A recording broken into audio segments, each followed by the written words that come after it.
का सांसद इंजीनियर राजकुमार पासवान। राज नारायण हूँ, चाचा भतीजे का सुपड़ा साफ हाजीपुर से, परिवारवाद का सुपड़ा साफ। एक जाएंगे खगड़िया, दूसरा जाएंगे पंजाब। तो सांसद होके मंत्री होके किया क्या? पशुपति कुमार पारस जी 5 काम बता दीजिए आप। भाई चिराग पासवान जी आप 10 कार्य बता दीजिए जमुई में क्या किया है।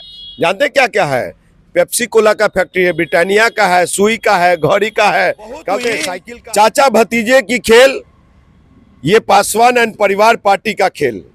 अब की बार हाजीपुर सांसद इंजीनियर राजकुमार पासवान। नमस्कार, मैं सिर्फ देखिए 2024 के चुनाव को लेकर आचार संहिता पूरे भारत में लागू होने वाली है। कुछ महीनों के बाद ही या कहिए कुछ दिनों के बाद ही आचार संहिता कब लागू हो जाएगा ये किसी को पता नहीं है। लेकिन इसी के बीच जितने बिहार के साथ साथ भारत के जितने भी पार्टी है वो अपने चुनावी रणनीति तैयार कर रहे हैं, सीट का बंटवारा कर रहे हैं। इसी के बीच चिराग पासवान जो बिहार के राज्य स्तरीय पार्टी है, लेकिन चिराग पासवान का भी जिक्र बहुत जोर शोर से है, क्योंकि ऑफर की बात करें तो महागठबंधन की तरफ से ऑफर दिया जा रहा है और एनडीए की तरफ से भी ऑफर दिया जा रहा है। लेकिन अभी भी चिराग पासवान का जो चिट्ठा है वो अभी तक खुला नहीं है कि किस तरीके से वो 2024 के चुनाव और किस तरीके से और किधर से लड़ेंगे। इसी विषय पे चर्चा करने के लिए आज हमारे साथ मौजूद है युवा बिहार सेना के राष्ट्रीय अध्यक्ष राजकुमार पासवान जी और सह हाजीपुर के सांसद प्रत्याशी भी हैं। हमारे चैनल पे आपका स्वागत है। नमस्कार। नमस्कार राजकुमार जी, चिराग पासवान जी को जिस तरीके से ऑफर मिल रहा है, महागठबंधन की तरफ से भी ऑफर मिल रहा है, अभी भी संतुष्टि दिख नहीं रही है कि किधर चिराग पासवान जा सकते हैं। चुनाव नजदीक है, क्या कहिएगा इस पे? देखिए, बिहार की राजनीति में चिराग पासवान का अपना कोई वजूद नहीं है और न ही ताकत है। ताकत थी तो उनके पिताजी का ताकत था, जो कि वो कहते थे कि 7 सीटें हम लेंगे, और वो एक बार लिस्ट जो भेज देते थे। ना अटल बिहारी वाजपेयी की ताकत थी, ना लाल कृष्ण आडवाणी की, और ना नरेंद्र मोदी का, और ना ही अमित शाह जी का। साहब, ये तो 12th मैन के तरह, क्रिकेट में 12th मैन होता है, पानी लेकर के भागते हैं। ये खुदे बोतल लेकर के कभी उधर भाग रहे हैं, कभी इधर भाग रहे हैं, कभी एनडीए का मुंह देख रहे हैं तो कभी इंडिया का मुंह देख रहे हैं। ये हालात हो गया। एक बिहार में कहा जाता है बंडमरू, बंडमरू कहा जाता है। उस तरह से भाई चिराग पासवान के हालात हो चुके हैं। आपको बता दूं कि ये प्रेशर की राजनीति कर रहे हैं और इनकी ताकत नहीं है, हैसियत नहीं है, और कि मतलब ताकत और हैसियत नहीं है कि अमित शाह, भारतीय जनता पार्टी नरेंद्र मोदी को आंख दिखा दे और इंडिया गठबंधन में आ जाए। ताकत नहीं है चिराग भाई का। वो तो कहते हैं कि हम मोदी के हनुमान हैं, तो फिर कैसे जाएंगे? हनुमान जी राम जी को छोड़कर तो आप कहिए ना भाई कि हम मोदी के हनुमान ताजीवन रहेंगे। क्यों ये ड्रामा कर रहे हैं? आप जो राम भगवान प्रसाद दे रहे हैं तो वो प्रसाद ले लीजिए ना भाई चिराग पासवान। कौन मना किया है? और जो बिहार के पासवानों के ताकत पे आप 6 सीटें मांग रहे हैं, 7 सीटें मांग रहे हैं, तो पहले ये बताइए कि आपके कितने परिवार लड़ेंगे और कितने इंजीनियर राजकुमार पासवान जैसा गरीब दलित का बेटा लड़ेगा? तो परिवारवाद आप जिक्र कर दिया। अभी परिवारवाद बिहार में बहुत मुद्दा पकड़ा हुआ है, आपको पता है ना। परिवारवाद, मेन परिवारवाद कहा जाता है महागठबंधन में, अब आप एनडीए तरफ परिवारवाद का जिक्र सुन लीजिए। भारतीय जनता पार्टी नरेंद्र मोदी के नेतृत्व में, आपको बता दूं कि कांग्रेस से भी बड़ा परिवारवाद हो चुका है, लालू प्रसाद यादव से भी बड़ा परिवारवाद हो चुका है, मुलायम सिंह यादव से भी बड़ा परिवारवाद हो चुका है, रामविलास पासवान से भी बड़ा परिवारवाद हो चुका है। कैसे? नरेंद्र मोदी साहब के नेतृत्व में भारतीय जनता पार्टी परिवारवाद, अमित शाह जी उनके पुत्र जैसा, भारत के प्रतिष्ठित ये पद पे बैठे हुए ना जैसा, राजनाथ सिंह जी और पंकज सिंह, परिवारवाद है कि नहीं है? इधर आइए बिहार में डॉक्टर संजय पासवान, उनके पुत्र जो चैनल पे बैठ करके और कभी कभी देखते हैं कि बात करते रहते हैं, राष्ट्रीय प्रवक्ता बना रखे हैं। ये परिवारवाद नहीं दिखता है? रविशंकर प्रसाद के पिताजी कोई बाबा जी थे, वो परिवारवाद नहीं है? तो मोदी जी तो कह रहे हैं कि महागठबंधन है जो परिवारवाद का ही पार्टी है। तो वो एक तरफ परिवारवाद का पार्टी है और दूसरा परिवारवाद को अपने गठबंधन में लेते हैं, एनडीए गठबंधन में। रामविलास पासवान पूरा परिवार पार्टी आपके नेतृत्व में जिंदाबाद कर रहा है। नरेंद्र, उसमें चिराग पासवान छोड़ के और कौन उनके परिवार? सुनिए, चिराग पासवान के अलावा कोई नहीं है।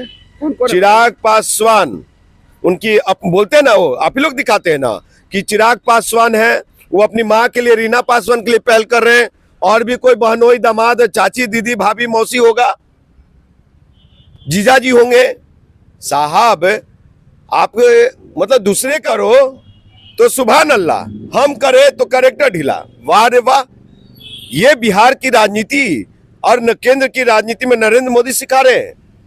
नरेंद्र मोदी साहब, वाकई में आपको परिवारवाद अच्छा नहीं लगता है तो एनडीए गठबंधन से सबसे पहले परिवारवाद को हटाइए, सुप्रसाफ कीजिए। तो वो तो होता नहीं है। सिपाएंगे भाइयों बहनों, ये इससे काम चलेगा। अच्छा, अभी आने वाले 10 तारीख को, 10 मार्च को ही कहिए, कल बल्कि कल शेखपुरा में चिराग पासवान की जन आशीर्वाद महारैली है।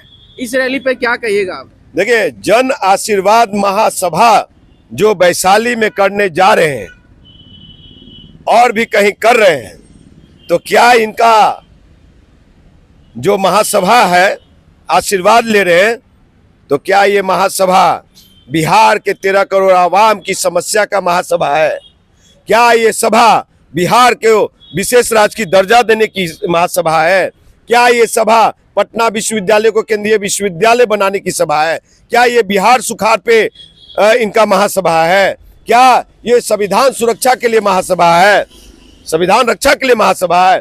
क्या आरक्षण बचाने के लिए महासभा है? क्या SC ST के बेटा आज घर में बेरोजगार है, उनके जाति का बेटा घर में बेरोजगार है, क्या उसके लिए महासभा कर रहे हैं? क्लियर कीजिए भाई चिराग पासवान कि आप संघवादी हैं, ब्राह्मणवादी हैं, संघी दलित हैं, नागपुरी संघी दलित हैं, दलित विरोधी हैं या अम्बेडकरवादी हैं? तय करना होगा, बताना होगा चुनाव से पहले। चलिए, तो आप भी, मतलब अब लास्ट ही प्रश्न रहेगा क्योंकि आप भी प्रत्याशी है, 2024 लोकसभा चुनाव है, उसमें आप भी प्रत्याशी है हाजीपुर से। आप अपनी जनता को कैसे संतुष्ट कीजिएगा, क्योंकि हाजीपुर में बहुत ही कंपटीशन है, यहाँ पशुपति पारस भी लड़ना चाहते हैं, चिराग पासवान भी, और वहाँ आप भी। बहुत हुई चाचा भतीजे की खेल, ये पासवान एंड परिवार पार्टी का खेल। अब की बार हाजीपुर सांसद इंजीनियर राजकुमार पासवान, मैं राजनारायण हूं, याद है ना, राजनारायण इंदिरा गांधी जी को हराया था, जी जी, बहुत बार हारे। मैं वहां पे हाजीपुर में पशुपति कुमार पारस जी को हराऊंगा। अगर भाई चिराग पासवान आ गए तो चिराग को हराऊंगा।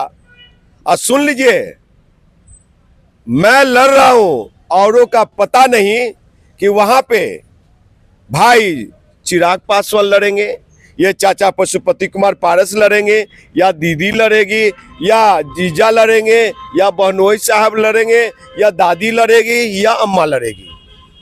मैं लड़ रहा हूं और वहां की जनता के लिए मैंने संतुष्ट किया है। 2 कार्य बड़े किए हैं। जब 2014 में आम आदमी पार्टी के टिकट पे लड़ा शिव जी, मैं हार गया रामविलास पासवान जी के खिलाफ, और चुनाव में हार जीत चलती है। बड़ा पार्टी से थे हम, त्वरित हमने धरना प्रदर्शन किया 106 स्टेडियम में, उस सारे अखबारों में छपा। पटना ये और हाजीपुर के जोड़ती है पटना ये गांधी सेतु पुल, वो गांधी सेतु पुल का जर्जर हालात था, ऐसे ऐसे डोलता था। उसके लिए धरना दिया, मोदी जी से मांग किया, आज स्टील नुमा बन के तैयार है। भैया मैं कुछ भी नहीं हूं, फिर भी मैंने मांग किया, आज कार्य पूरे हो गए। और 19 में जब निर्दलीय लड़े पशुपति कुमार पारस जी के खिलाफ, तो वहां की जनता ने 3रा स्थान दिया। उस समय 19 में DMRC पटना मेट्रो रेल का काम शुरू किया था। मैंने त्वरित कहा पटना मेट्रो रेल पटना में क्यों, पटना मेट्रो रेल को हाजीपुर से जोड़ा जाए, हाजीपुर मेट्रो सिटी होने जा रही है, मेट्रो सिटी होने जा रही है। तो ये इतना काम किया, आप लोग सांसद होके, मंत्री होके किया क्या? पशुपति कुमार पारस जी 5 काम बता दीजिए आप, भाई चिराग पासवान जी आप 10 कार्य बता दीजिए जमुई में क्या क्या किया है। साहब एक बटिया गांव को गोद लिया इन्होंने, भाई चिराग पासवान 10 साल में भी बड़ा नहीं हो पाया, विकास भाग गया मोदी जी के गोद में। तो ये बताइए कहां है? और यहाँ पे जो हाजीपुर में चाचा है पशुपति कुमार पारस, तो विकलांग भाइयों से जमीन मांगते हैं उनके भवन बनाने के लिए। तो ऐसा सांसद चाहिए, ऐसा मंत्री चाहिए जो रोजगार मेला लगाए। मंत्री जी, केंद्रीय मंत्री पशुपति कुमार पारस जी, तो जो परिक्रमा करता है ना उनका, उन लोग को बेटा को नौकरी दे दिया। और गरीब दुसाध दलितों को नहीं था कोई।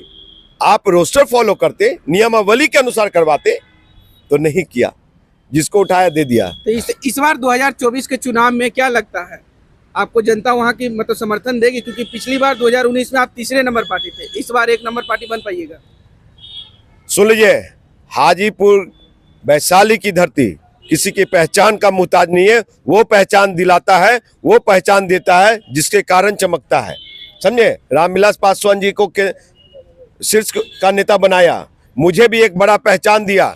आपको बता दूं कि हाजीपुर इलेक्ट्रॉनिक सिटी बनाऊंगा मैं।